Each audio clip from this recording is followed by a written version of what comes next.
Okay, dear friends, good evening. Sorry for getting late for 7 minutes. Sometime due to technical problem, I am just waiting here.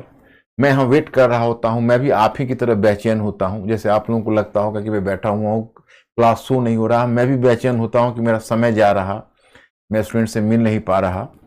तो ऐसी कई बार नौबत आ जाती है online वाले में। तो प्लीज़ आप लोग पेशेंस से बैठे रहिएगा। जैसा होगा हम इन्फॉर्मेशन करेंगे। कभी कभी कोई मेजर फॉल्ट आ गया तो उसमें थोड़ा आप लोगों को कोऑपरेट करना पड़ेगा। वैसे तो सब कुछ ठीक है। और आप लोगों ने अमेरिकी क्रांति पढ़ी होगी, लेकिन ध्यान रखना, मैंने जो आपको पीछे बताया हुआ है उस बात को आपको ध्यान रखना है।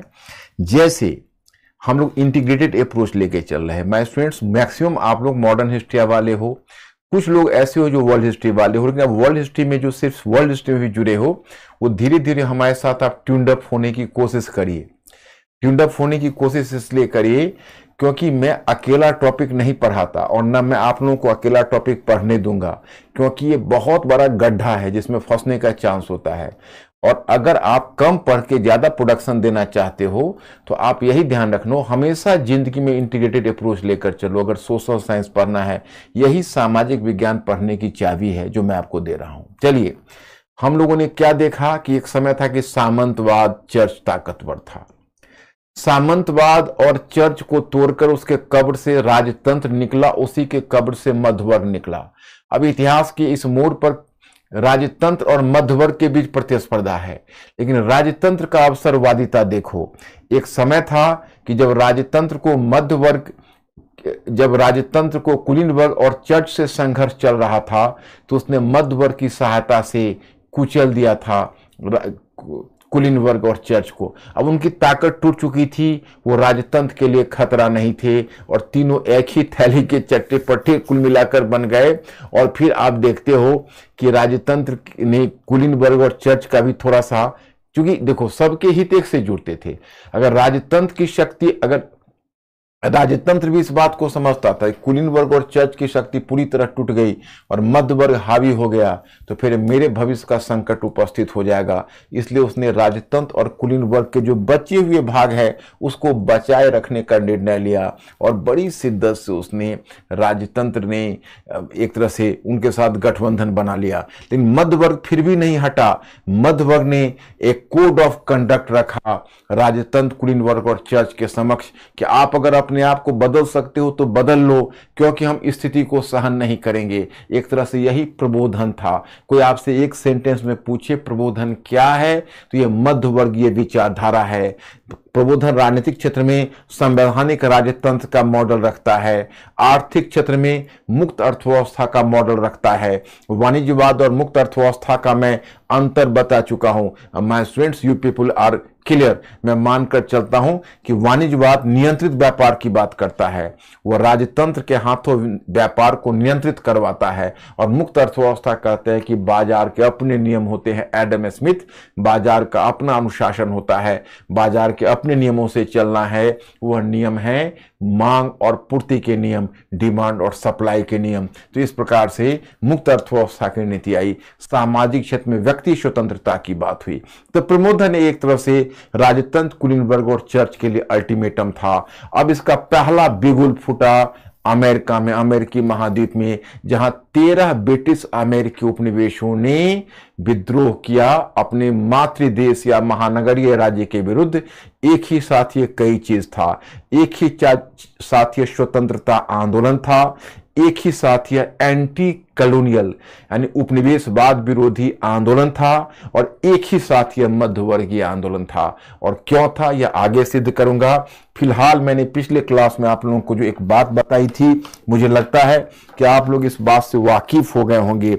जैसे मैंने आपको बताया था कि देखिए पहले अमेरिकी महाद्वीप को, और इसको देखिए, ये जो 13 उपनिवेश हैं ये उत्तरी अमेरिका है। उत्तरी अमेरिका में कुछ क्षेत्र पर फ्रांस का कब्जा है जो कनाडा है, कुछ क्षेत्र पर मेक्सिको का कब्जा है जो मेक्सिको का कब्जा आप देख रहे हो। कुछ पर आपको स्पेन का कब्जा है जो मेक्सिको है, और कुछ पर हॉलैंड का कब्जा है। और यह ब्रिटेन ने यानी पूर्वी उत्तरी अमेरिका के पूर्वी भाग में उत्तर से दक्षिण तक अपने 13 उपनिवेश बसाए हैं। वो 13 स्वतंत्र उपनिवेश है, एक दूसरे से स्वतंत्र उपनिवेश हैं। ये कौन कौन है? न्यू हैम्पशायर है, न्यूयॉर्क है, पेंसिल्वानिया है, ये सब का नाम लिखा हुआ है, आप लोगों ने पढ़ा होगा। मैसाचुसेट्स है, देखो रोडे आइलैंड है, कनेक्टिकट है, न्यू जर्सी है, डेलावारे है, मेरीलैंड है, वर्जीनिया है, एक बड़ा सा राज्य वर्जीनिया, और नॉर्थ कैरोलिना है, साउथ कैरोलिना है, जॉर्जिया है। ये आपके पूरे हो गए उपनिवेश। अब देखिए, अब ये 13 उपनिवेश हैं और इन 13 उपनिवेशों से धीरे धीरे ये 13 उपनिवेश ब्रिटेन के विरुद्ध विद्रोह करेंगे। तो जब हम अमेरिकी क्रांति कहते हैं तो हमारा आशय ये ब्रिटिश अमेरिकी उपनिवेशों से होता है। अब आप लोगों ने पढ़ा होगा अमेरिकी स्वतंत्रता संग्राम एक स्वतंत्रता आंदोलन था अथवा क्रांति थी। तो मुझे बताने से पहले जरा आप लोग बताओ कि आप लोगों ने जो अपने ढंग से पढ़ा है उसमें आप इसे स्वतंत्रता आंदोलन मानते हो या क्रांति? मैं स्टूडेंट्स, मैं क्वेश्चन आप लोगों के लिए है, आप लोग फास्टली हमारे इस क्वेश्चन का जवाब दीजिए, क्योंकि मैं चाहता हूं ये क्लास कम्युनिकेटिव रहे और आप लोग हमसे लिंक्ड रहे। Mister Ankur ask my students, ये स्वतंत्रता आंदोलन है या क्रांति है?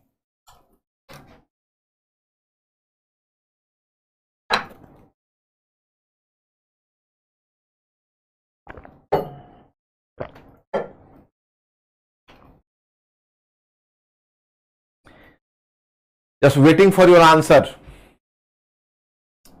स्वतंत्रता आंदोलन है अथवा क्रांति है? आहा, यही तो चूक हो गई आपको। आप ब्रिलियंट लोगों से मैं अपेक्षा करता हूं कि मेरे द्वारा जो लिखित सामग्रियां भेजी जाती है, मैं आप लोगों पर कुछ छोड़ता कहां हूं।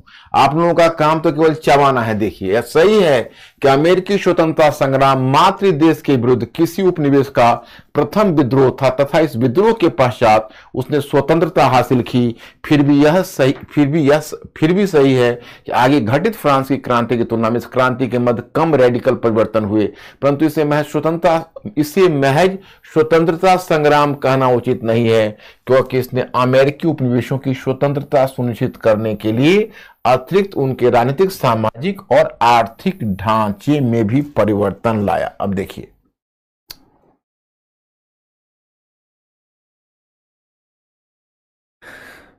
स्वतंत्रता आंदोलन भी है, आपको कहना चाहिए था जब मैंने आपको सवाल पूछा था, तो और भी स्मार्ट आंसर आपका होना चाहिए था। हालांकि आपने क्रांति कही, बिल्कुल सही कही, गलत नहीं कहा आपने, लेकिन आपको कहना चाहिए था यह स्वतंत्रता आंदोलन भी है और क्रांति भी है।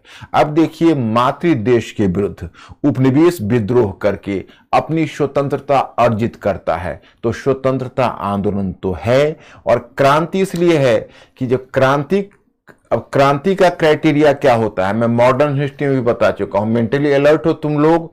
जो मूलभूत राजनीतिक, आर्थिक, सामाजिक परिवर्तन, जो मूलभूत परिवर्तन लाता है वो क्रांति है। जो मौलिक परिवर्तन को जन्म देता है वो क्रांति है। और यह चूंकि मूलभूत राजनीतिक, आर्थिक, सामाजिक परिवर्तन भी लाता है, इसलिए यह क्रांति है। तो कुल मिलाकर तय हुआ स्वतंत्रता आंदोलन भी और क्रांति भी। स्वतंत्रता आंदोलन भी और क्रांति भी।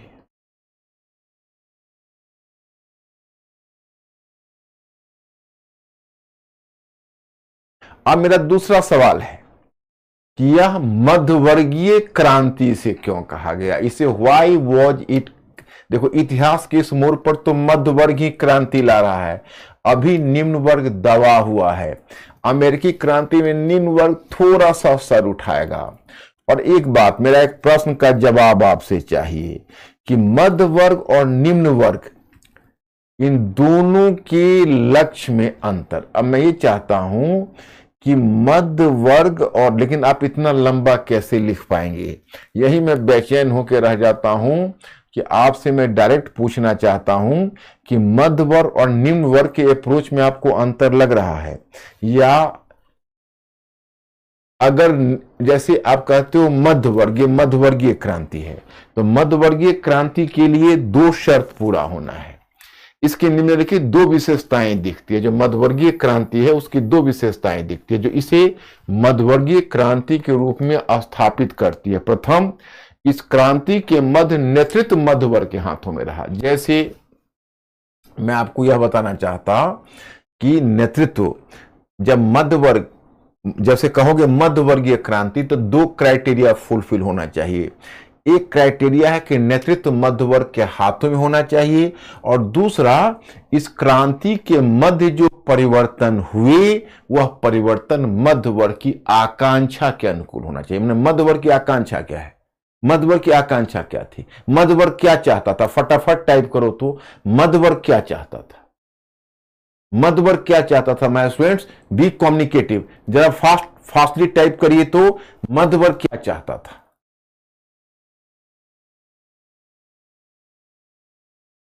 I am just waiting.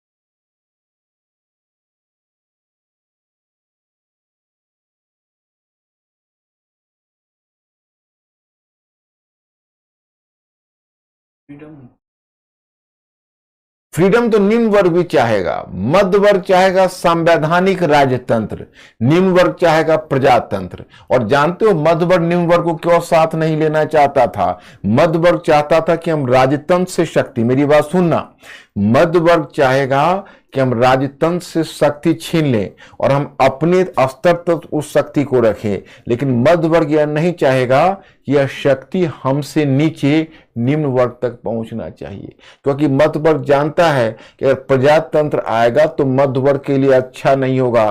क्योंकि प्रजातंत्र आएगा तो वन मैन वन वोट, एक व्यक्ति को एक मत मिलेगा, और ऐसी स्थिति में जब सभी को मताधिकार मिल जाएगा प्रजातंत्र में, तो निम्न वर्ग की संख्या तो मध्य वर्ग से ज्यादा है, तो निम्न वर्ग मध्य वर्ग को आउटवोट कर देगा और मध्य वर्ग हो जाएगा अल्पसंख्यक। तो मध्य वर्ग सारा निर्णय निम्न वर्ग के अनुसार होने लगेगा। अब आप ही बताओ मध्य वर्ग ऐसा क्यों चाहेगा? इसलिए मध्य वर्ग, जब मध्यवर्गीय क्रांति, उसकी आकांक्षा है संवैधानिक राजतंत्र। मध्य वर्ग की आकांक्षा है संवैधानिक राजतंत्र, मुक्त अर्थव्यवस्था और व्यक्ति की स्वतंत्रता। संवैधानिक राजतंत्र, मुक्त अर्थव्यवस्था और व्यक्ति की स्वतंत्रता। तो देखो ये मध्यवर्गीय क्रांति है, दो शर्तों को पूरा कर रहा है। पहली शर्त क्या है कि इसमें जो परिवर्तन हो रहे हैं वो मध्य वर्ग की आकांक्षा के अनुकूल है, और दूसरी शर्त क्या है, पहली शर्त है कि नेतृत्व मध्य वर्ग के हाथों में है, और दूसरी इसकी शर्त है कि जो परिवर्तन हो रहे हैं वो मध्य वर्ग की आकांक्षा के अनुकूल है। अब अमेरिकी क्रांति का कारण तो पहले मैंने शॉर्ट में डायग्राम में दे दिया। ब्रिटिश औपनिवेशिक हित एवं अमेरिकी लोगों के बीच टकराहट। अमेरिकी उपनिवेश में विभिन्न वर्गों का हित क्रांति से जुड़ा होना, विचारधारा का प्रभाव, संवैधानिक मतभेद, तात्कालिक कारण, ब्रिटिश वाणिज्यवाद के विरुद्ध अमेरिकी पूंजीवाद का विद्रोह। अब देखिए, पहला है ब्रिटिश औपनिवेशिक हित और अमेरिकी लोगों के हित के बीच टकराहट होना चाहिए।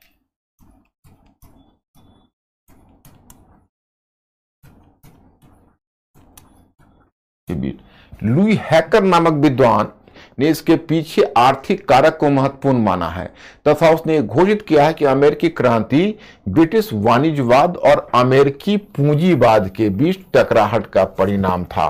वाणिज्यवाद अथवा वणिकवाद यह स्थापित करना चाहता है था कि उपनिवेश की अर्थव्यवस्था महानगरीय राज्य के आर्थिक हित के अधीन है। इसी सिद्धांत पर बल देते हुए ब्रिटिश सरकार द्वारा अमेरिकी उपनिवेश के संदर्भ में 17वीं सदी में कई नौ परिवहन कानून लाए गए थे।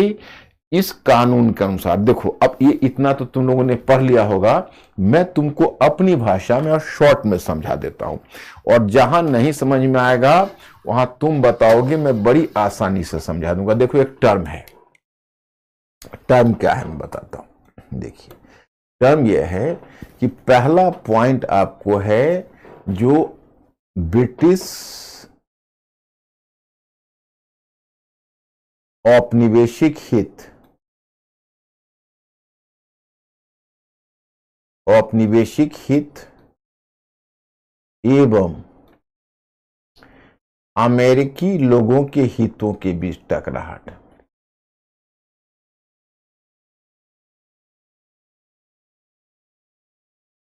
हितों के बीच टकराहट।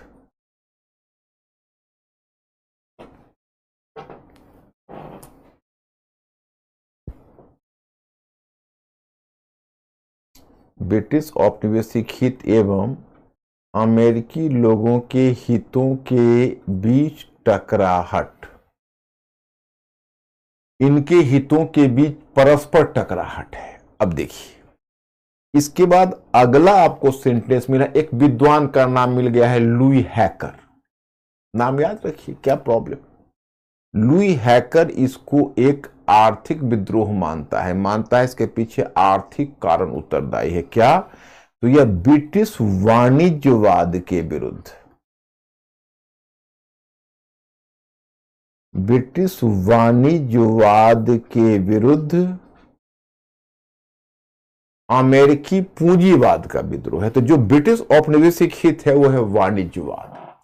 आप याद करिए, मैंने आपको वाणिज्यवाद पढ़ाया हुआ, इसलिए वाणिज्यवाद शब्द से आपको घबराना नहीं। वाणिज्यवाद क्या है? तो वाणिज्यवाद यह कहता है कि उपनिवेश का हित मातृ देश के हित के अधीन है और उपनिवेश से अपेक्षा करता है कि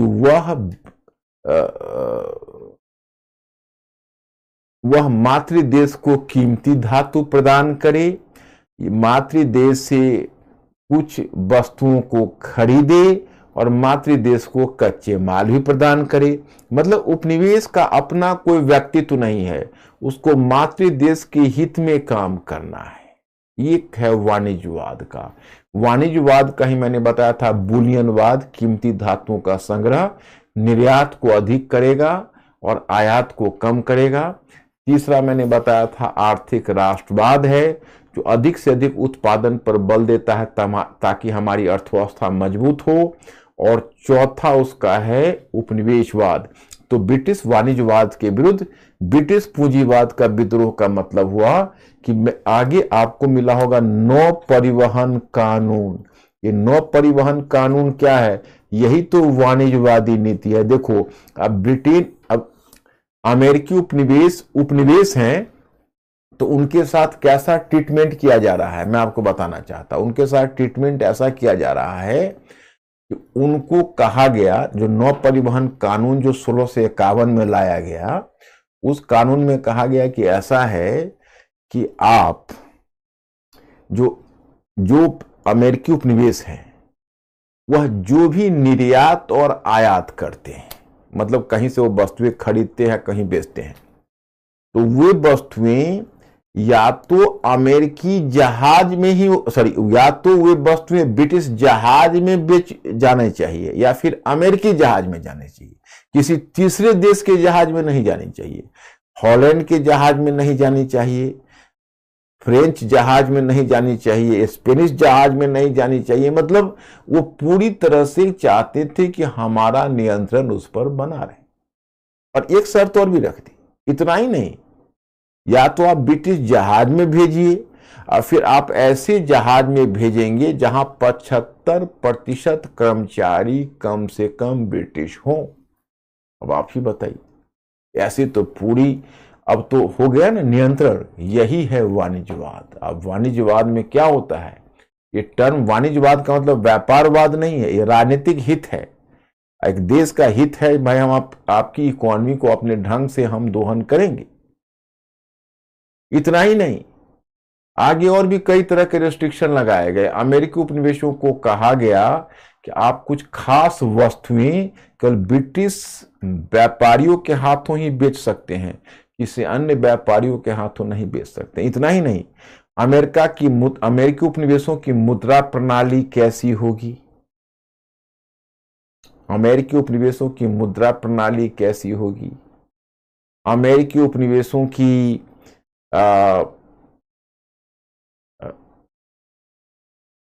उसके विनिमय प्रणाली कैसी है, विनिमय एक्सचेंज रेट कैसे डिसाइड होगा, दूसरे देश से कैसे वो मतलब अपने एक्सचेंज रेट निर्धारित करेगा, उसकी मुद्रा प्रणाली कैसी होगी, उसकी व्यापार नीति कैसी होगी, इन सब को ब्रिटेन अपने नियंत्रण में रखा।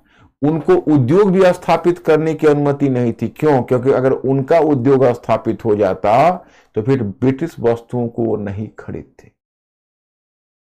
और आप जानते हो एक तो बड़ा इंटरेस्टिंग चीज उन्होंने किया, जैसे 13 उपनिवेश हैं तो 13 एक दूसरे से स्वतंत्र हैं। जैसे देखो अब 13 उपनिवेश हैं, आप इसको ऐसे देखिए जैसे भारत पर ब्रिटिश ने शासन किया था। आपने मॉडर्न हिस्ट्री में देखा तो जिन क्षेत्रों को उनको जीतना था तो उनको तो एक ही उपनिवेश बना के शासन किया, आपको याद है। जैसे जैसे जीतते गए वो उनके उपनिवेश का हिस्सा बनता गया और एक ही उपनिवेश था उनका, इंडिया। अब मान लो जिन देशों को नहीं जीता वहां पर अपना देसी राज्य रहे, वो बात दूसरी है, लेकिन ब्रिटिश इंडिया तो एक था। यहां ये नहीं है, यहां 13 अलग अलग उपनिवेश हैं। ये सब अलग अलग उपनिवेश है, भारत की तरह एक नहीं। सब में एक गवर्नर का पद अलग अलग सृजन है, सबको अलग अलग ब्रिटेन ने चार्टर दिया है। चार्टर का मतलब है अधिकार पत्र।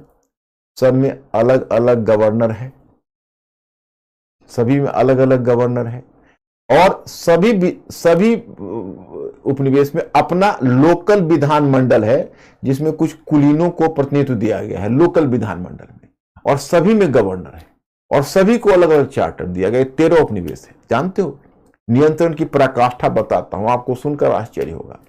अगर एक उपनिवेश यानी एक अमेरिकी जो बस्ती है वो दूसरी वस्तु को अपना प्रोडक्ट भेजता या उसे खरीदता, उसको भी कहते हैं विदेश व्यापार है, और इस पर पहले आप ब्रिटेन को चुंगी दीजिए, फिर वस्तु इधर से उधर आदान प्रदान होगा। इतना नियंत्रण।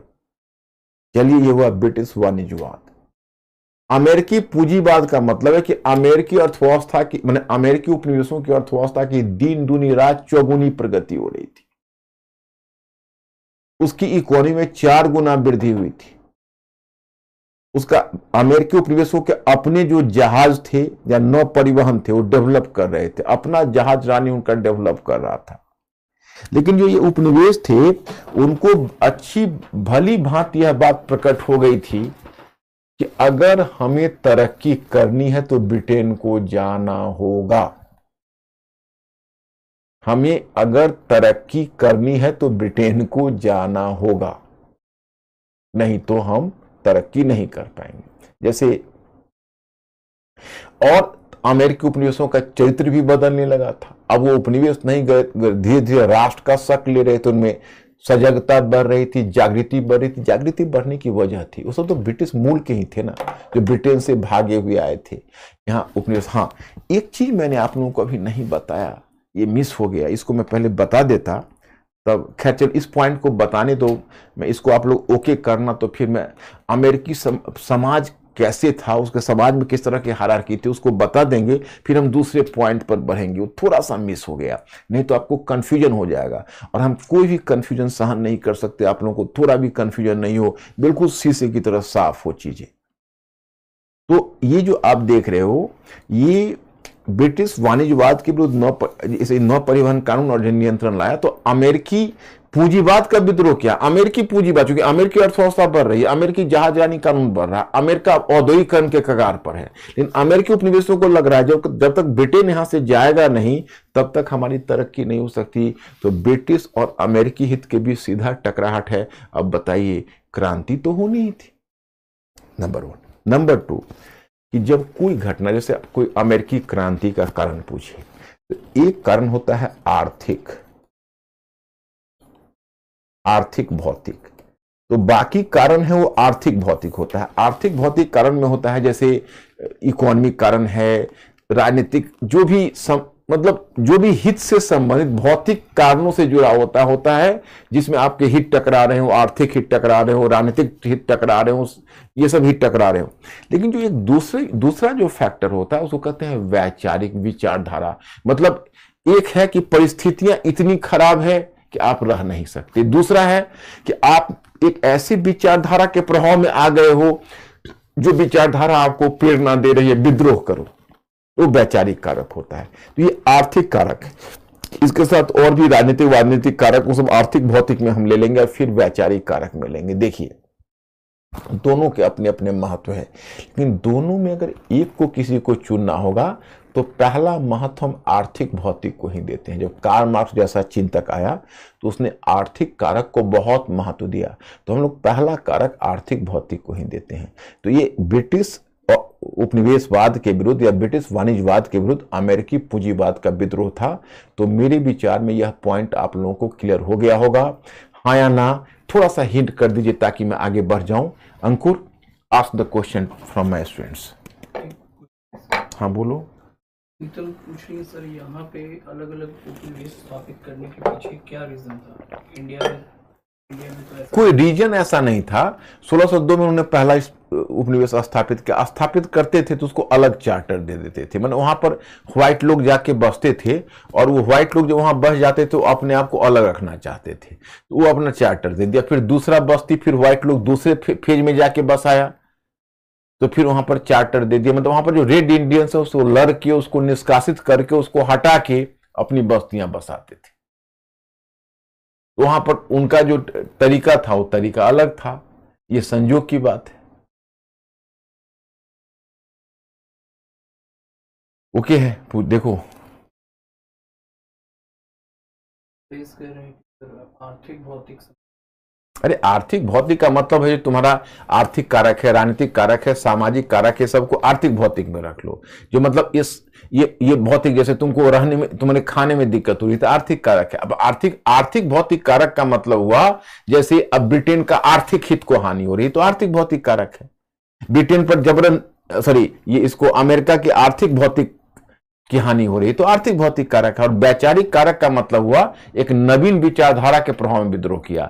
आर्थिक भौतिक कारक का मतलब आपको आर्थिक कष्ट हो रहा है इसलिए आप विद्रोह कर रहे हो। वैचारिक कारक का मतलब हुआ कि आप ऐसी विचारधारा के प्रभाव में आ गए कि विचारधारा के कारण आपने क्रांति किया, विद्रोह किया, मतलब विचारधारा आपको प्रेरणा दे रही है। रंजना पूछी, क्या जहाज रानी कानून और वाणिज्यिक कानून? जहाज रानी कानून वाणिज्यवाद जो नीति कह रहा हूं उसी वाणिज्यवादी नीति का हिस्सा था रंजना। जो आप जहाजानी कानून देखते हो वाणिज्यवादी नीति का ही पार्ट था। वो वाणिज्यवाद की नीति का उदाहरण है जहाज रानी कानून की। देखो ऐसे वाणिज्यवादी नीति लागू कर रहे हैं ब्रिटिश। पहले ये पूछो जो मैंने क्वेश्चन कहा है उसका जवाब पूछो ना लोग, हाँ या ना, समझे कि नहीं इस पॉइंट के मैंने पूछा है ना, उसी का आंसर आ रहा है। तुम पूछो, देखो तो सही, उसको देख के बताओ।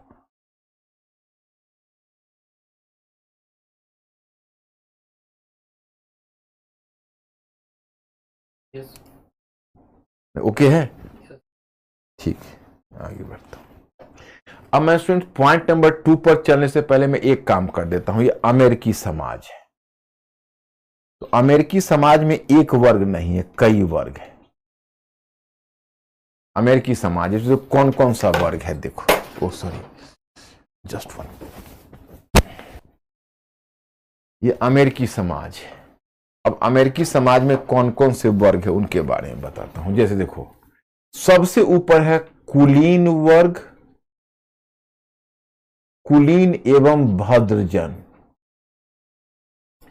जानते हो भद्रजन को जेंट्री बोलते हैं। जेंट्री का मतलब जो हाई क्लास के लोग होते हैं। कुलीन तो नेचुरल कुलीन है, और जो भद्रजन है वो पैसे के बल पर कुलीनता को खरीद लिया है, मतलब उनका भी समाज में स्टेटस कुलीन की तरह है। जो बाद में कुलीन हुए वो भद्रजन है, और एक कुलीन है जो उनका साथ लगा हुआ है, तो ये है कुलीन सबसे ऊपर। इसके बाद है मध्य वर्ग। मध्य वर्ग में कौन कौन है पता है? बहुत सारे हैं। मध्य वर्ग में है व्यापारी, व्यापारी के साथ तस्कर, तस्कर मतलब स्मगलर। मध्य वर्ग में है व्यापारी, तस्कर, छात्र एवं बुद्धिजीवी, बुद्धिजीवी, व्यापारी, तस्कर, छात्र एवं बुद्धिजीवी, राजनीतिक नेता,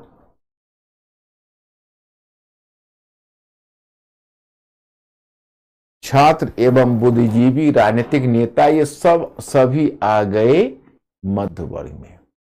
और तीसरा है निम्न वर्ग।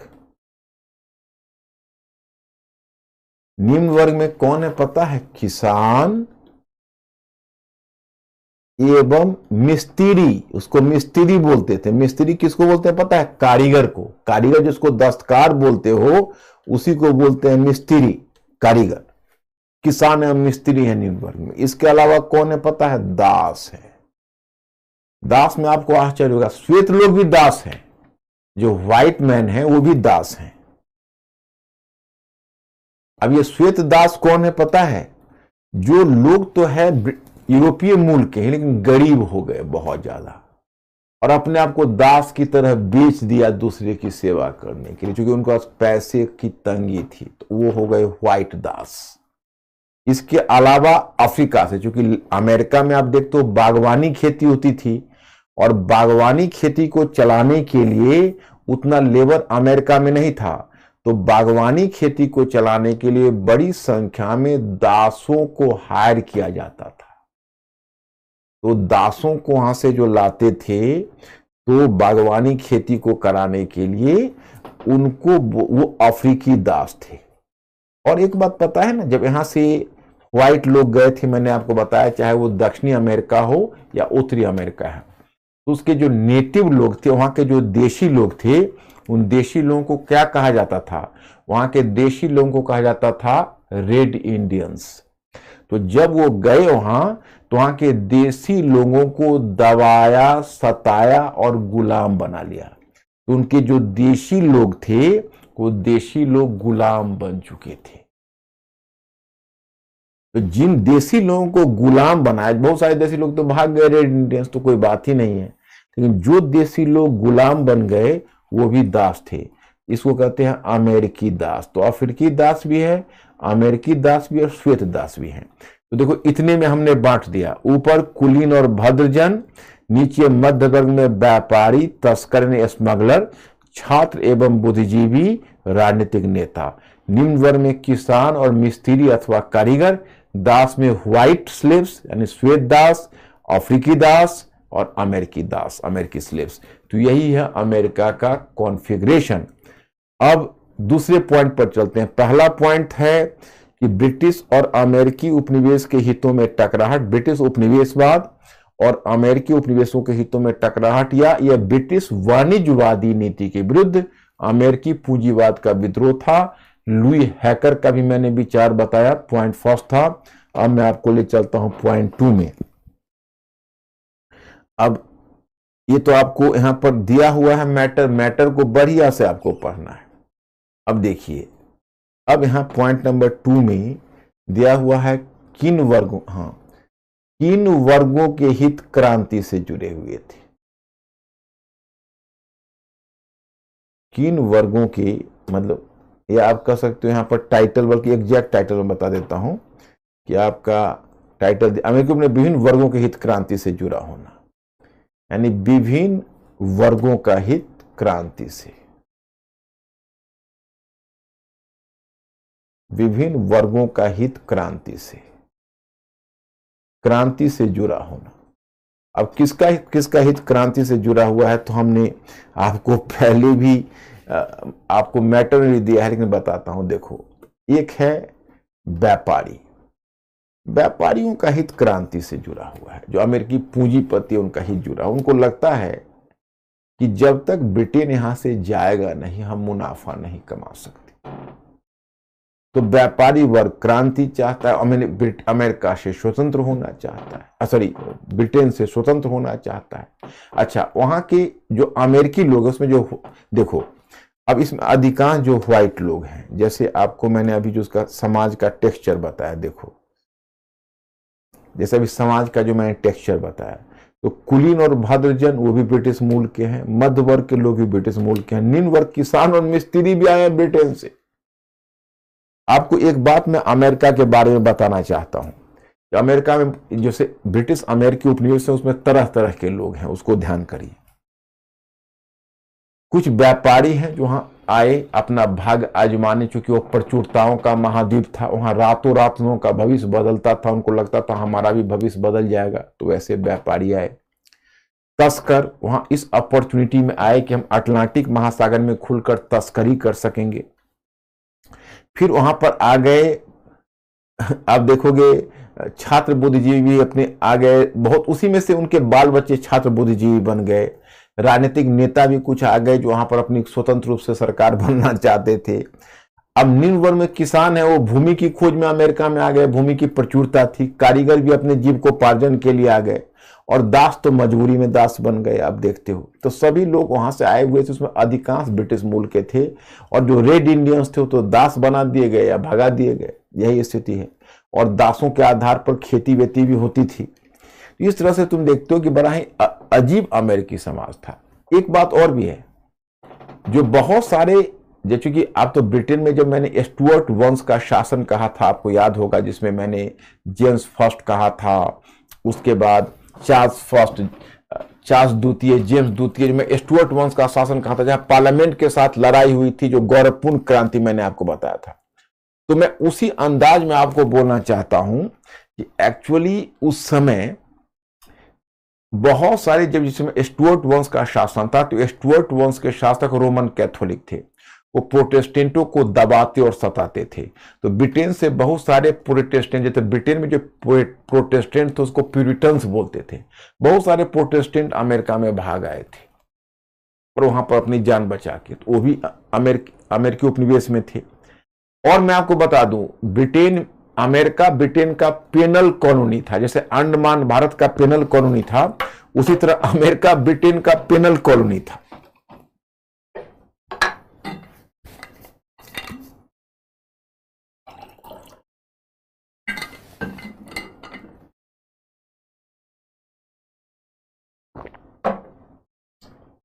अमेरिका ब्रिटेन का पेनल कॉलोनी था। दंड, जैसे जो सजा याफ्ता मुजरिम होते थे उनको भी अमेरिकी महाद्वीप में भेजा जाता था। तो कुछ अपराधियों ने मिलकर दुनिया का इतना बड़ा शक्तिशाली राष्ट्र बना दिया, आपको आश्चर्य नहीं होता है? और इसीलिए अमेरिका में आपको वह सोफिस्टिकेशन नहीं मिलेगा जो यूरोप में मिलेगा। खैर एनीवे, पॉइंट नंबर 1 में मैंने ब्रिटिश वाणिज्यवाद के विरुद्ध अमेरिकी पूंजीवाद का विद्रोह बताया। पॉइंट नंबर 2 में मैंने बताया कि कौन कौन सा वर्ग क्रांति नहीं चाहता है। तो आपको मैटर में भी लिखा हुआ है कि अमेरिकी पूंजीपति वर्ग के लोग क्रांति चाहते थे। मैंने कौन कौन सा वर्ग क्रांति चाहता है? विभिन्न वर्गों का हित क्रांति से जुड़ा हुआ था। क्रांति इसलिए हुई कि विभिन्न वर्गों का हित जुड़ा हुआ था उस क्रांति से। दूसरा पॉइंट भी मैंने दिया है, जैसे क्रांति चाहते थे अमेरिका के व्यापारी, अमेरिकी उपनिवेश के व्यापारी, क्योंकि वो ब्रिटिश वाणिज्यवादी नीति का मतलब जो व्यापार में नियंत्रण होता था उसे असंतुष्ट थे। तस्कर भी चाहते थे कि हम स्वतंत्र हो जाएं, क्योंकि उनको लगता था खुलकर अटलांटिक महासागर में हमको तस्करी या स्मगलिंग करने का मौका नहीं मिलता है। छात्र और बुद्धिजीवी इसलिए क्रांति चाहते थे, इसलिए स्वतंत्रता चाहते थे कि वह प्रजातांत्रिक विचारों से प्रेरित थे। उनको लगता था कि ब्रिटिश सरकार हमें अनावश्यक रूप से दबा रही है। और नेक्स्ट वन, अमेरिकी राजनेता भी क्रांति चाहते थे। क्यों? क्योंकि राजनेताओं को लगता था कि अगर ब्रिटिश अमेरिकी उपनिवेश आजाद होगा तो फिर उनको लगता था कि हमें स्वतंत्र रूप से सरकार बनाने का मौका मिलेगा। वो भी क्रांति चाहते थे क्योंकि वो स्वतंत्र सरकार स्थापित करना चाहते थे। तो राजनेता भी क्रांति चाहते थे। 1 2 3 4 4 पॉइंट मैंने क्लियरली दिया हुआ है, आपको कुछ करने की जरूरत नहीं, कंप्लीट नोट्स है आपका, आप इसको पचाते चलिए।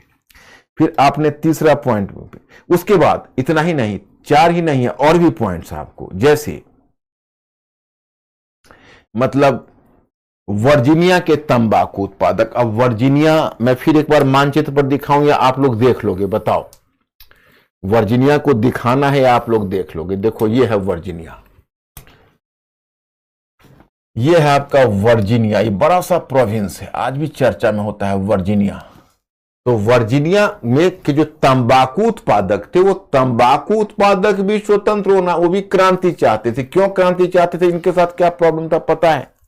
तंबाकू का निर्यात करके बहुत मुनाफा कमाते थे, माने इनको मुनाफा होता था तंबाकू के निर्यात से।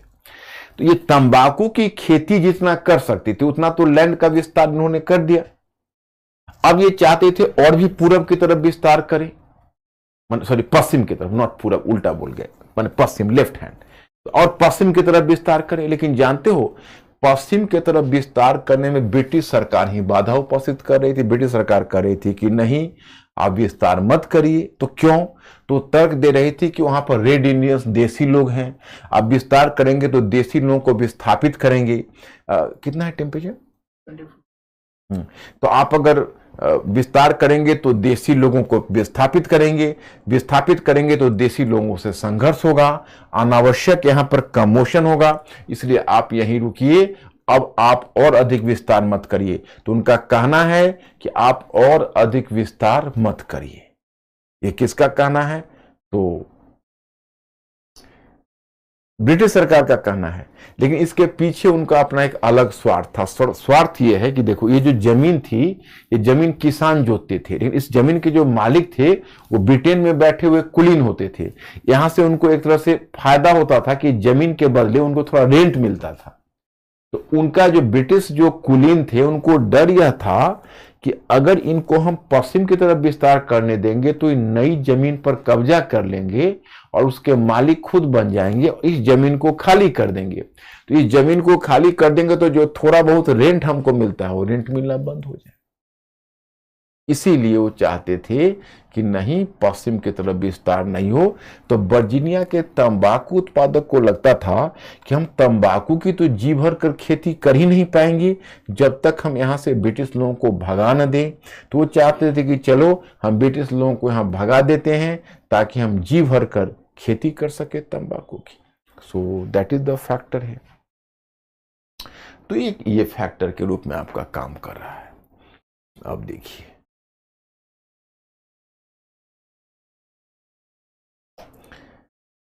तो अब फिर मैं उस पॉइंट पर ला देता हूं।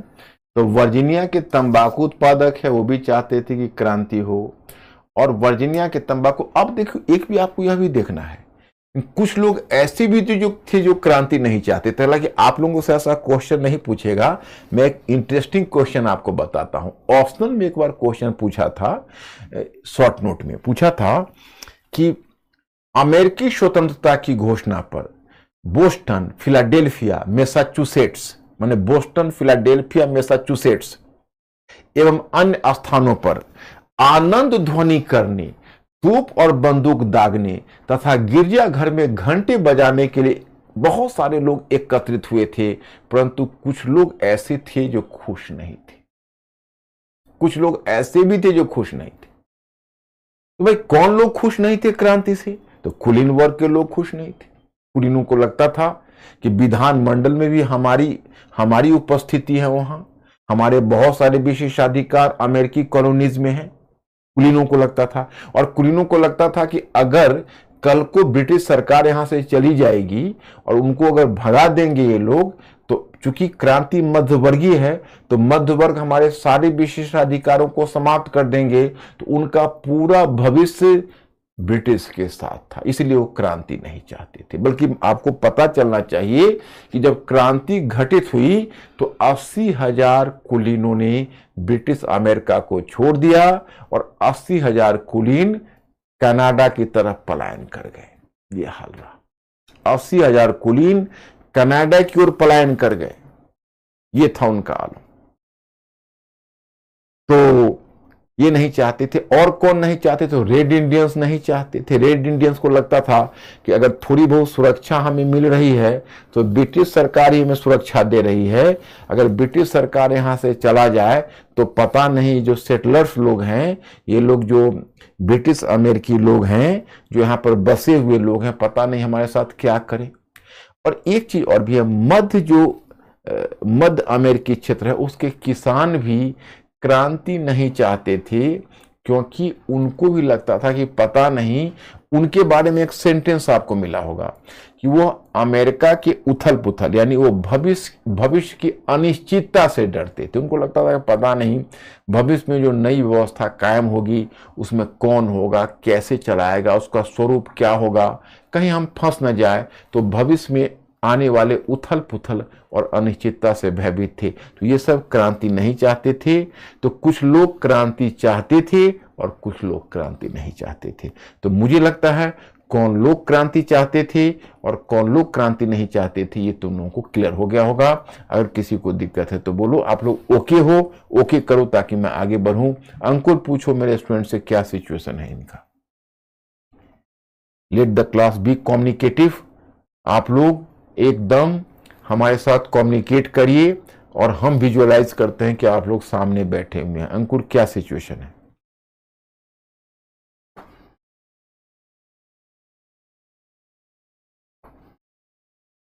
Okay okay master.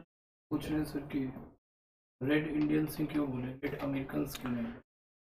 हाँ, ये मैं पहले ही बता चुका हूं बच्चों। तुम लोग या तो तुम लोग साइट पर डेली नहीं रहते हो, या मुझे लगता है कभी क्लास छोड़ देते हो, या लेट से ज्वाइन किए हो, क्या है आई डोंट नो। मैंने पहले ही बताया था, फिर एक बार शांतचित्त होकर सुन लो। एक्चुअली कोलंबस जिसने अमेरिका का पता लगाया, तो कोलंबस जब वो तो लैटिन अमेरिका का पता लगा, तो कोलंबस तो अमेरिकी महाद्वीप के बारे में कुछ जानता नहीं था, कोई नहीं जानता था। अमेरिका की तो एक्सीडेंटली खोज हुई है, मैंने आपको बताया था। तो ये जो भौगोलिक खोज शुरू हो रही थी, किस देश के लिए हो रही थी, किस क्षेत्र के लिए? तो भारत की तरफ मार्ग की खोज हो रही थी, क्योंकि कुस्तुनतुनिया के पतन के बाद इधर का मार्ग अवरुद्ध हो गया था, तुम भूल रहे हो। तो इसी क्रम में जो कोलंबस यहां से गया, और कोलंबस ने जब अमेरिका का पहुंचा, तो उसको गलतफहमी हो गई कि हम इंडिया के पूर्वी भाग में पहुंचे हैं, तो वो समझा हमने इंडिया को खोज लिया। अब बताओ, इसी गलतफहमी में कोलंबस मरा है कि उसने इंडिया को खोज लिया, और वो पहुंच गया था एक दूसरे मुल्क में। तो वहां के जो लोग थे, चूंकि वो उसको लगा कि हम इंडिया को खोज लिया, उसको कहना शुरू कर दिया इंडियंस। तो इंडियंस कहना शुरू कर दिया, तो अब हो गया। वो चूंकि इंडियन से थोड़ा ज्यादा काले थे, तो उनको कहना शुरू कर दिया रेड इंडियंस, क्योंकि ज्यादा डार्क थे वो इंडियंस की तुलना में, रेड इंडियंस। तो रेड इंडियंस ही नाम पड़ गया। अब तुम फिर यही प्रश्न सवाल कर रहे हो, तो मैंने पहले क्लास में ही क्लियर किया था तुम लोगों को, जो अमेरिका के बारे में, अमेरिकी महाद्वीप के बारे में बता रहा था। मैं तो इसमें कुछ और एक क्रिटिकल आइडिया देना चाहता था, लेकिन तुम लोग तो अभी बेसिक पर ही रह जाते हो। मैं तो तुम लोगों को बहुत इनलाइटेंड बनाना चाहता हूं।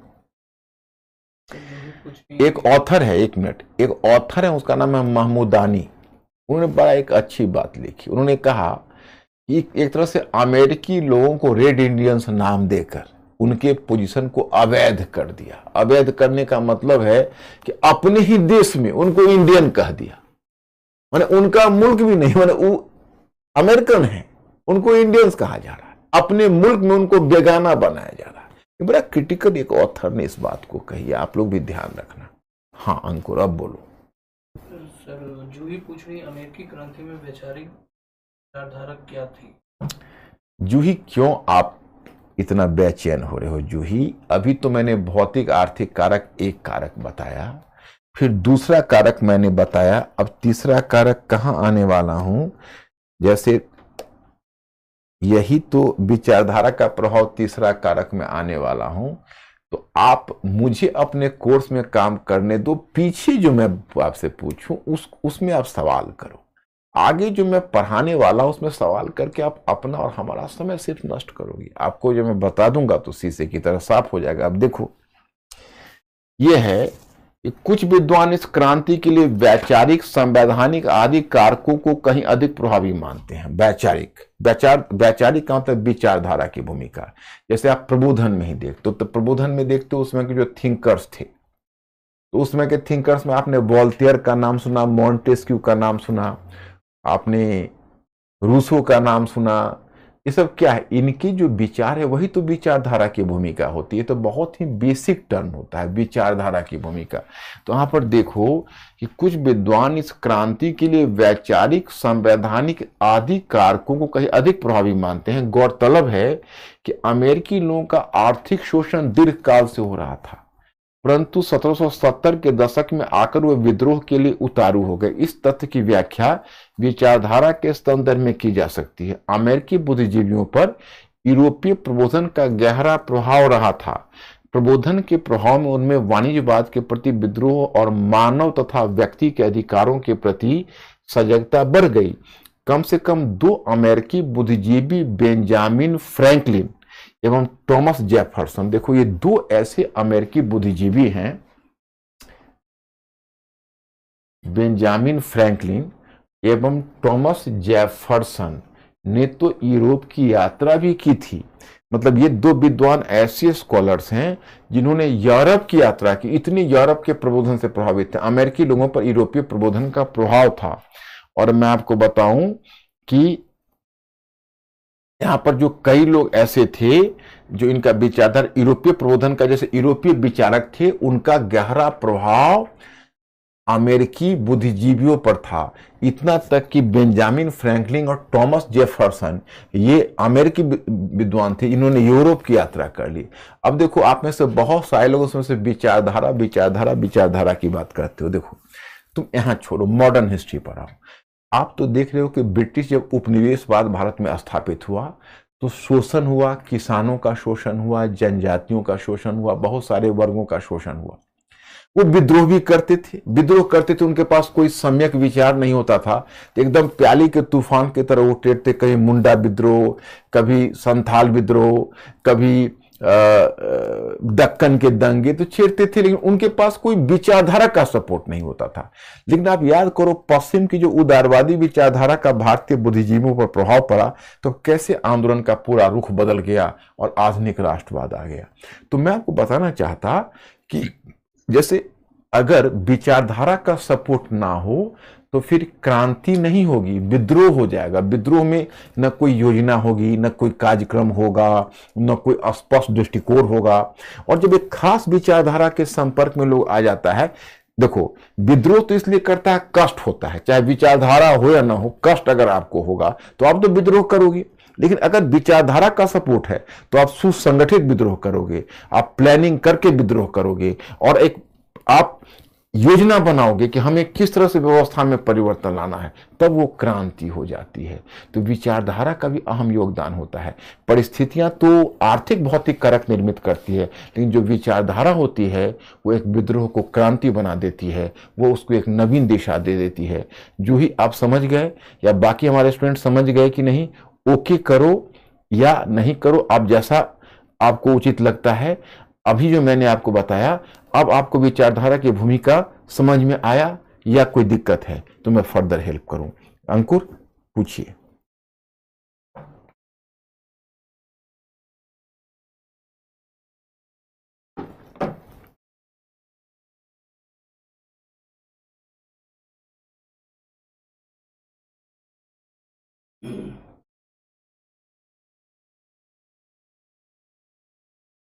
ओके है। तो विचारधारा है वो हमेशा एक विद्रोह को क्रांति बनाती है। अब आगे भी मैं इसका उदाहरण दूंगा तो आपकी समझ में आ जाएगा। तो एक तीसरा ये हो गया। चौथा है, देखो, संवैधानिक मतभेद। अब ये थोड़ा टेक्निकली डिफिकल्ट आपके लिए पड़ सकता है, वैसे आपको नहीं पड़ेगा। आपको संवैधानिक साक्षरता तो है ना, आप संविधानवाद को समझ रहे हो। तो ब्रिटिश और अमेरिकी संविधान का अंतर आप में से कितने लोग समझ रहे हो? आप ब्रिटिश और अमेरिकी संविधान का अंतर समझ रहे हो? Please answer my question. मैंने फिर एक दूसरा क्वेश्चन किया कि क्या आप ब्रिटिश और अमेरिकी संविधान का अंतर समझ रहे हो? Answer my question.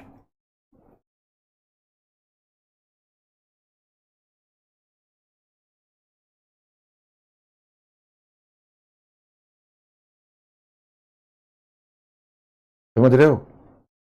तब मेरा काम कुछ आसान हो जाएगा। देखिए, कुछ नो।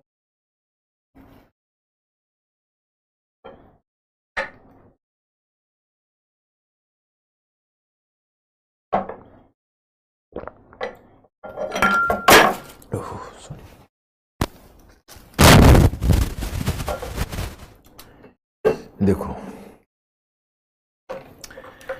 मैं इसका अंतर समझा रहा हूं आपको।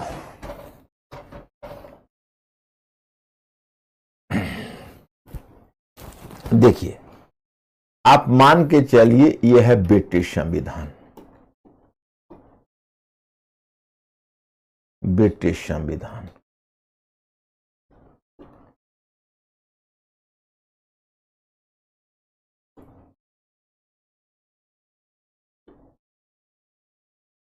इसको ऐसे समझिए, इसको आप मान के चलिए ये है ब्रिटिश संविधान।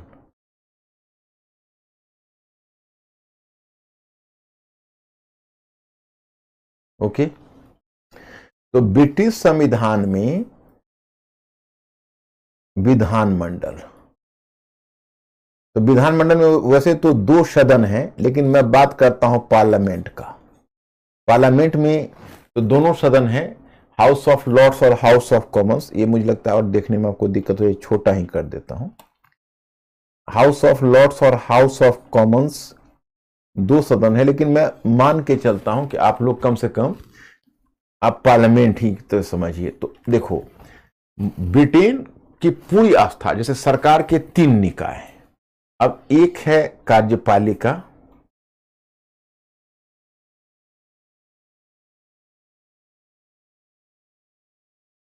यह है न्यायपालिका। न्यायपालिका ओके। अब सरकार के 3 निकाय, तो ब्रिटिश लोगों के लिए सरकार का सबसे मजबूत निकाय पार्लियामेंट था, या अभी भी है। ब्रिटिश लोगों की अपार आस्था उनके पार्लियामेंट में, वो पार्लियामेंट को सर्वाधिक विवेकशील मानते हैं। वो कहते हैं कि पार्लियामेंट कभी गलती कर ही नहीं सकता, बहुत विवेकशील होता है। पार्लियामेंट के हाथ में उन्होंने हमारी पूरी, मतलब अपने लोगों की पूरी गर्दन दी हुई। वो कहते हैं पार्लियामेंट गलती नहीं कर सकता, पार्लियामेंट लोगों का प्रतिनिधि संस्था है, वो गलती नहीं कर सकता, सारी संस्थाएं उसके अधीन है। मतलब ब्रिटिश पार्लियामेंट के बारे में कहा जाता है, आइवर जेनिंग्स या किसी या हेरोल्ड लॉस्की ने, किसी ने पॉलिटिकल थिंकर ने कहा है कि ब्रिटिश पार्लियामेंट कुछ भी कर सकता है सिवा पुरुष को महिला और महिला को पुरुष बनाने की। अब तो हमको लगता है वो भी कर दी आज के बायोटेक के युग में। तो मतलब यह है कि इतना पावरफुल है। कार्यपालिका भी निकलती है पार्लियामेंट से, कार्यपालिका के मेंबर्स आवश्यक रूप से पार्लियामेंट के मेंबर्स होंगे, और न्यायपालिका भी पार्लियामेंट से बनती है। हाउस ऑफ लॉर्ड्स जो उच्च सदन है, उसी में प्रिवी काउंसिल है, वही हाईएस्ट कोर्ट ऑफ अपील का काम करता है। तो वहां पर क्या है, डिफ्यूजन ऑफ पावर है। पार्लियामेंट में ब्रिटेन ने सब कुछ, मौलिक अधिकार है ब्रिटेन में, मौलिक अधिकार है, लेकिन वो मौलिक अधिकार किस काम का भाई? पार्लियामेंट साधारण बहुमत से परिवर्तन ला सकती है। पार्लियामेंट अगर चाहे तो मोनार्की को समाप्त कर सकती है साधारण बहुमत से, पार्लियामेंट चाहे तो साधारण बहुमत से कुछ भी कर सकती है। तो इतना पावर आपने पार्लियामेंट को दिया हुआ है। तो ब्रिटिश लोग मानते थे कि पार्लियामेंट विवेकशील है, विवेकशील समझते हो ना, बहुत समझदार है, वो कुछ भी गलत नहीं कर सकता, इसलिए हम उसके पास पूरी शक्ति सौंपते हैं पार्लियामेंट। अमेरिकी लोगों का विचार अलग है। अमेरिकी लोग कहते हैं, अमेरिकी उपनिवेश, यहां के लोगों का कहना था, अब इनकी मानसिकता देखो, ये अपने माने ब्रिटेन से हजारों कोस दूर, हजारों मील दूर स्वतंत्र वातावरण में रही और पली और बढ़ी, और इन्होंने एक बड़ा ही हार्ट ब्रेकिंग, क्या आप कह सकते हो कि हॉरिफिकली, इन्होंने इंडिविजुअल स्वतंत्रता पर, व्यक्ति की स्वतंत्रता पर यह बिल्कुल समर्पित है। ये व्यक्ति की स्वतंत्रता से कोई समझौता नहीं करना चाहते। इनका बल है प्राकृतिक अधिकार पर, मानव के प्राकृतिक अधिकारों पर। उसने कहा प्राकृतिक अधिकार से क्या मतलब है? Natural rights. उनका कहना है कि मानव के कुछ प्राकृतिक अधिकार होते हैं, वो पैदा होते ही उसको मिल जाते हैं, और उन अधिकारों में कोई भी छेड़खानी नहीं कर सकता, इतना तक कि ब्रिटिश पार्लियामेंट भी नहीं, कोई भी नहीं। वो जन्मजात है हमारे, हम उसे कोई कॉम्प्रोमाइज नहीं कर सकते। तो अमेरिकी लोग व्यक्ति की स्वतंत्रता के प्रति इतने समर्पित हैं कि उन्होंने मॉन्टेस्क्यू की विचारधारा को अपनाते हुए शक्ति पृथक्करण की अवधारणा पर बल दी। वो है कांग्रेस। वहां उनका जो, अभी मैं नहीं, आगे बताऊंगा, जो संविधान बनाया तो संविधान में उनका कांग्रेस है विधानमंडल। उन्होंने विधानमंडल, कार्यपालिका और न्यायपालिका, इन तीनों को अलग करके सेपरेट कर दिया। जो मॉन्टेस्क्यू ने शक्ति पृथक्करण कहा था, न्यायपालिका तीनों को अलग कर देंगे, क्योंकि उनका मुख्य लक्ष्य क्या है? मुख्य लक्ष्य है व्यक्ति की स्वतंत्रता को की रक्षा, वो व्यक्ति की स्वतंत्रता की रक्षा करना चाहते हैं, इसलिए तीनों निकायों को बिल्कुल अलग अलग कर दिया। इनकी संवैधानिक दृष्टि अलग है। ब्रिटिश लोग अमेरिकी लोगों से कहते हैं कि आप हमारे पार्लियामेंट को सम्मान करिए, ऑल पावरफुल बॉडी है। तो अमेरिकी लोग कहते हैं हमारे प्राकृतिक अधिकारों को आप सम्मान करिए, क्योंकि मानव को जन्मजात कुछ प्राकृतिक अधिकार मिले हैं, उसमें कोई भी दखल अंदाजी नहीं कर सकता, इतना तक कि पार्लियामेंट भी नहीं। अब इनका नजरिया देखो, दोनों का नजरिया बिल्कुल अलग अलग। तो यही एक संवेदन। अब मुझे लगता है बच्चों, मैं कन्फर्म हूं कि आप लोग जितने ब्रिलियंट हो आप समझ गए होंगे कि संवैधानिक दृष्टिकोण में क्या अंतर। अंकुर ओके जा रहा है?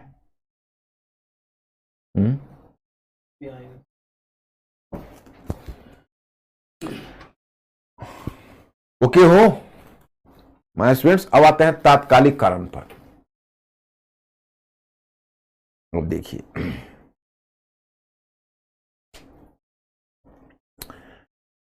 अब देखिए मैं एक कहानी बताता हूं,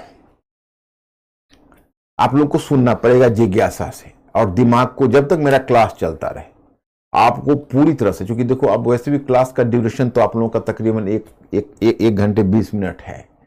1 घंटे 20 मिनट मतलब का है, मतलब का हुआ टोटल, आप ये मानकर चलिए कि आपको, सॉरी 1 घंटे 20 मिनट नहीं, टोटल आपके 1 घंटे 20 मिनट ही है ना, तो 80 मिनट है। एंड 80 मिनट आपको पूरा अटेंशन हमें देना पड़ेगा।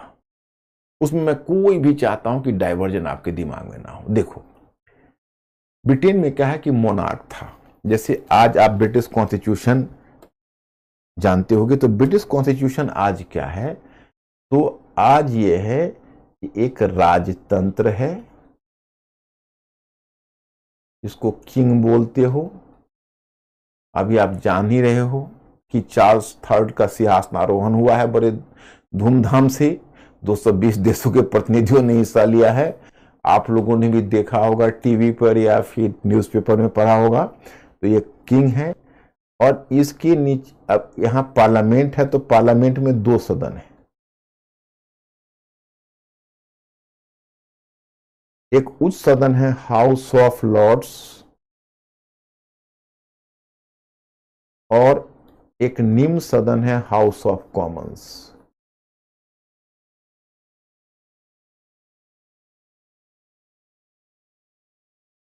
हाउस ऑफ कॉमन्स, अब ये जो हाउस ऑफ कॉमन्स है, उसमें जो बहुमत दल का नेता है, बहुमत दल का नेता,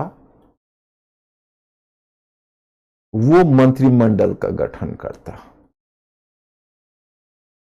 ओके, लेकिन मैं स्टूडेंट्स, हाउस ऑफ लॉर्ड से भी मंत्री आ सकते हैं।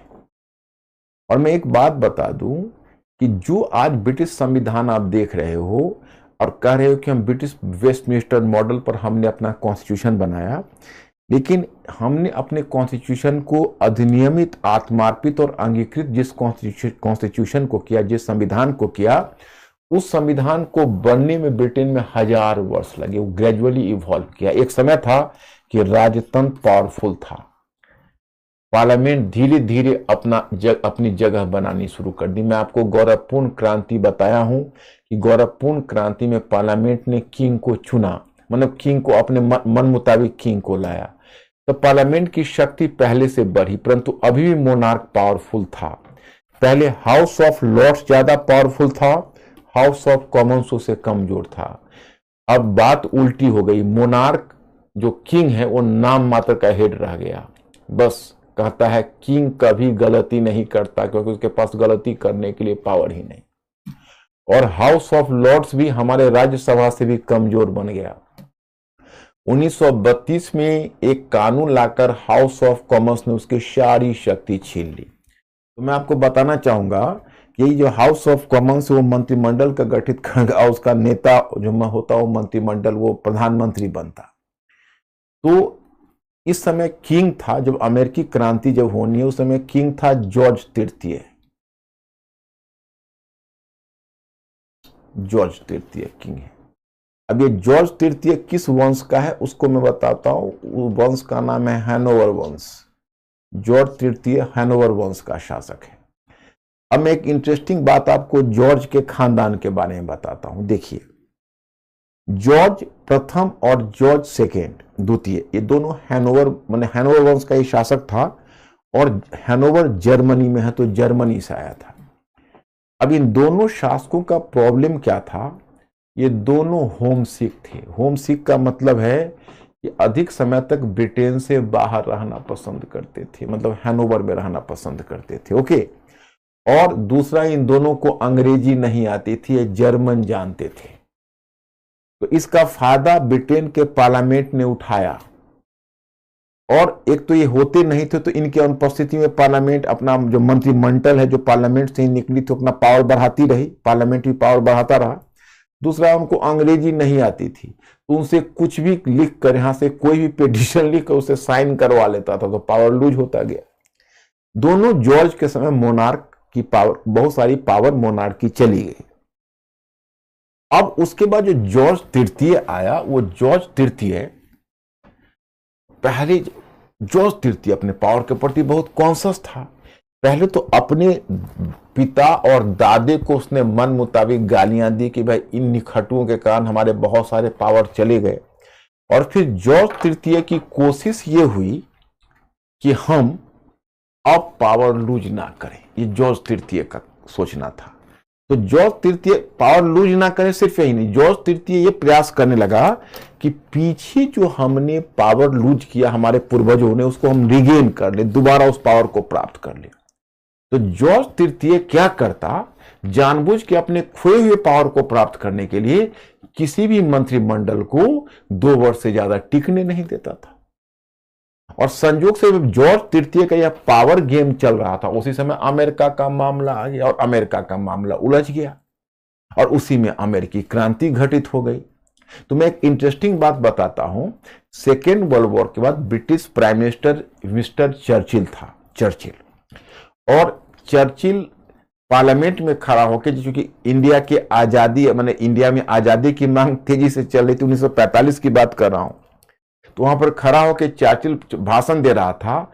आई have not been the first minister of the British crown to preside over the liquidation of the British empire. मैं ब्रिटिश साम्राज्य के विघटन की अध्यक्षता करने के लिए ब्रिटिश क्राउन का प्रथम मंत्री नहीं बना हूं। मतलब उसने ये हिंट किया कि भाई हम आजादी उपनिवेश को देंगे नहीं। तो उस समय संयोग ऐसा था कि जो भारत सचिव लॉर्ड एमरी था, वो भी पार्लियामेंट में बैठा हुआ था, और भारत का वायसराय, जो तात्कालिक वायसराय वेवेल था, वो वेवेल भी वहां बैठा हुआ था। तो लॉर्ड एमरी ने वेवेल के कान में फुसफुसाकर कहा कि यह आदमी भारत की समस्या को उतना ही समझ रहा है जितना जॉर्ज तृतीय अमेरिका की समस्या को समझता था। तो मतलब कुल मिलाकर जो जॉर्ज तृतीय है, वो जॉर्ज तृतीय खेल को और बिगाड़ दिया। खैर चलिए, अब 1765 ईस्वी में जो सरकार उस समय बनी, मंत्रिमंडल जो गठित हुई, वो मंत्रिमंडल आपको मैटर मिलेगा, ग्रेनविले का मंत्रिमंडल गठित हुआ। ग्रेनविले था, ग्रेनविले प्रधानमंत्री था, और उसी के अंतर्गत मंत्रिमंडल गठित हुआ ग्रेनविले के अधीन। तो ग्रेनविले के बारे में कहा जाता है कि हमने अमेरिका खो दिया, क्योंकि ग्रेनविले ने अमेरिका से आने वाले डाक को पढ़ना शुरू कर दिया। कैसे? तो एक्चुअली अमेरिका में ब्रिटेन का कुछ इन्वेस्टमेंट होता था, और अमेरिका से ब्रिटेन की कुछ आमदनी होती थी। ओके, तो ग्रेनविले ने जब अकाउंट मिलाया तो उसके दिमाग चटक गए। उसने देखा कि भाई ब्रिटेन का अमेरिका के उपनिवेश में निवेश ज्यादा है, लेकिन वहां से आउटकम बहुत कम आ रहा है, ये तो घाटे का सौदा है। तब उसने अमेरिका को बढ़िया से ब्रिटिश हित में इस्तेमाल किया जाए, इसके लिए उसने बड़ा एक लंबी चौड़ी योजना प्रस्तुत की। इसीलिए क्रिटिक बोलता है कि ग्रेनविले के कारण हमने अमेरिका को खो दिया, क्योंकि अमेरिका से आने वाले अकाउंट को देखना शुरू कर दिया, अमेरिका से आने वाले डाक को पढ़ना शुरू कर दिया।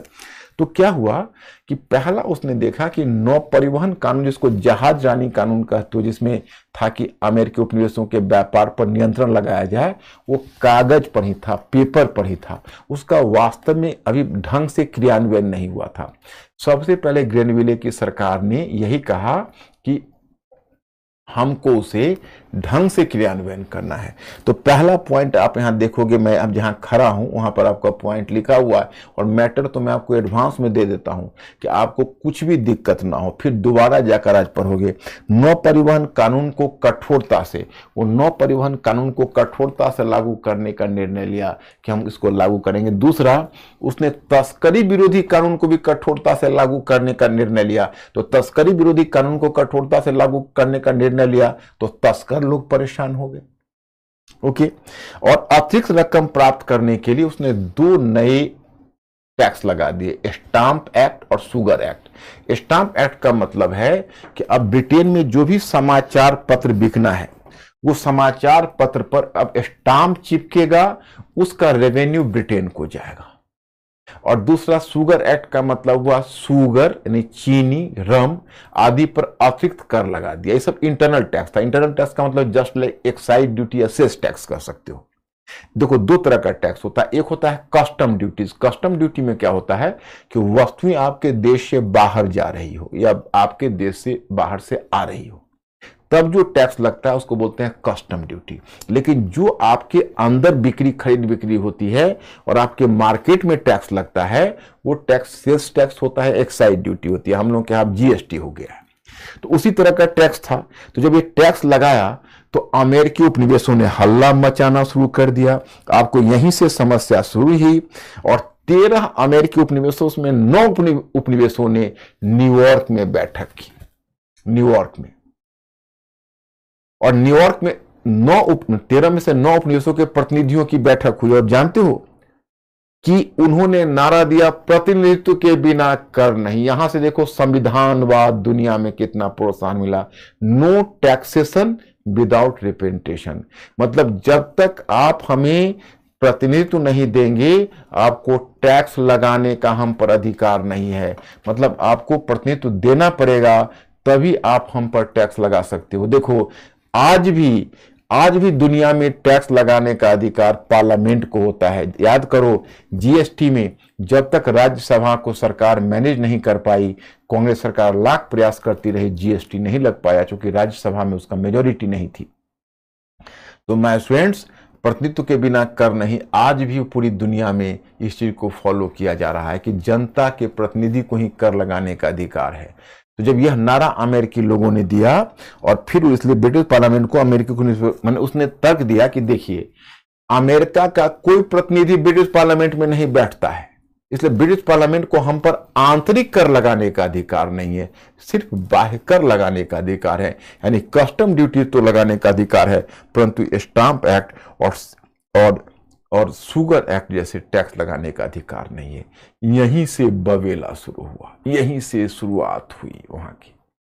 अब इसके बाद मैंने आप लोगों को फैक्ट्स के रूप में ज्यादा तो नहीं दिया, क्योंकि मैंने इसलिए नहीं दिया, यहां पर मैंने ये दिया है कि प्रतिनिधित्व के बिना कर नहीं नारे का महत्व। ये भी अपने आप में बड़ी ही नायाब चीज है। इस नारे का बहुत बड़ा महत्व है। इस महत्व को जरा गौर से देखना। मैं पहले पढ़ के बता देता हूं और समझा देता हूं ताकि आपको दिक्कत ना हो। इस नारे ने महानगरीय राज्य तथा उपनिवेश दोनों के मौलिक संबंधों पर ही प्रश्न चिन्ह लगा दिया। दूसरे शब्दों में, चूंकि ब्रिटिश संसद अमेरिकी लोगों का प्रतिनिधित्व नहीं कर रही थी, अतः उसे अमेरिकी बस्तियों पर आंतरिक कर लगाने का अधिकार नहीं था। देखो, इसने उपनिवेश और मातृदेश के संबंधों को बदल दिया। अब देखो, इससे पहले मातृदेश वो है जो उपनिवेश बनाता है, तो इससे पहले वाणिज्यवाद की नीति के तहत इस बात पर बल दिया जाता था, जो वाणिज्यवाद की नीति थी, वाणिज्यवाद की नीति के तहत इस बात पर बल दिया जाता था कि उपनिवेश मातृदेश के हित के लिए अर्थ रखता है। परंतु इस पूरी धारणा को इस नारे ने बदल दिया। उसने कहा नहीं, उपनिवेश का अपना निजी व्यक्तित्व है जो मातृदेश से अलग है, और मातृदेश उसके उस निजी व्यक्तित्व में कोई दखल अंदाजी नहीं कर सकता। और उपनिवेश के अपने हित है, पहले आप पार्लियामेंट में बैठाओ फिर कर लगाओ। अब एक बात बताओ, अब कोई है, किसी ने कोई अगर अपना डोमेस्टिक हेल्प के लिए कोई नौकर रखा है और वो चाहता है कि सुबह सुबह अपने बेटे को तैयार करके स्कूल भेजूं, अब नौकर एकदम वीटो लगा देता है कि नहीं, जब तक आप स्कूल यूनिफॉर्म पहना कर हमें भी दूसरे स्कूल में दाखिला नहीं दिलाएंगे तब तक मैं आपको काम में हेल्प नहीं करूंगा। तो अब वो नौकर रह गया या बेटा हो गया। तो वही बात लागू होती है, जब उपनिवेश को भी प्रतिनिधित्व अगर संसद में मिलने लगे तो क्या उपनिवेश रह जाएगा। तो बड़ा इंपॉर्टेंट मांग है, ये नारे का साधारण सा महत्व नहीं है। दूसरा, यह नारा स्वयं ब्रिटिश संसद में प्रचलित विरोध के तरीकों के अनुरूप था। संपूर्ण 17वीं शताब्दी में ब्रिटिश नेता इसी अधिकार की मांग करते रहे थे और फिर इसी मुद्दे पर ब्रिटिश पार्लियामेंट और राजतंत्र के बीच एक युद्ध भी हो चुका था। मैं आपको बता चुका हूं, अमेरिकी लोगों ने वैसे नहीं, अमेरिकी लोगों ने ब्रिटिश लोगों से ही सीखा था, ये ब्रिटिश लोगों से ही सीखा था।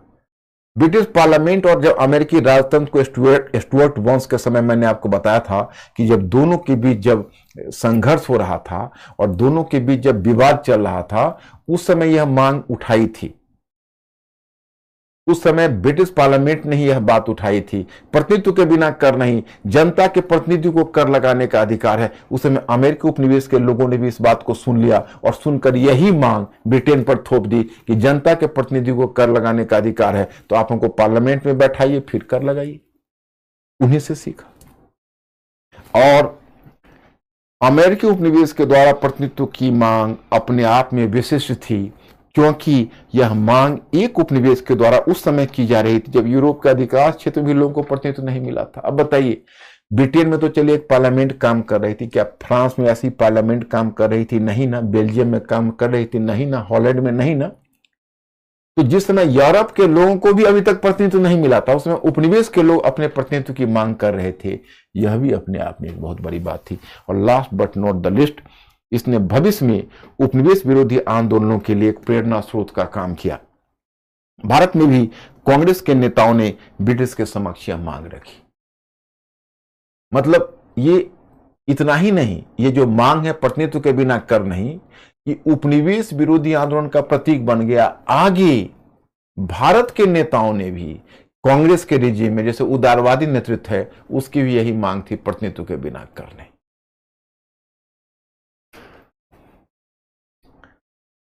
ये तो तुम्हारा मॉडल आंसर दिया गया है, इसको आप लोग अपने स्तर से पढ़ लेंगे, कोई समस्या नहीं आएगी। अब मैं पहले कहानी थोड़ी सी बता देता हूं। वैसे तो मेरा टाइम आज समाप्त हो गया है।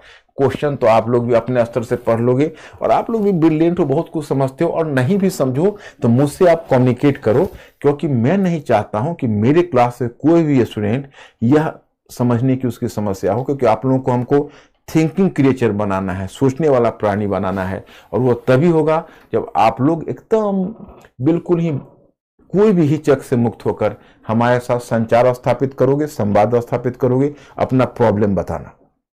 देखिए, प्रॉब्लम होगा ही नहीं, मैं प्रॉब्लम होने ही नहीं दूंगा आपको, आप पॉजिटिव रहो। पहला तो मैंने ग्रेनविले कहा। अब देखिए दिलचस्प बात उसमें क्या हो गई, हालांकि वो घटना मैंने दिया नहीं, क्योंकि आपको इतना फैक्ट बढ़ाने का फायदा क्या है, मैं कहानी बता देता हूं। कहानी अब मोर इंपॉर्टेंट मोड लेने लगी। ग्रेनविले की सरकार 1765 में आई, 1767 में वो गिर गई।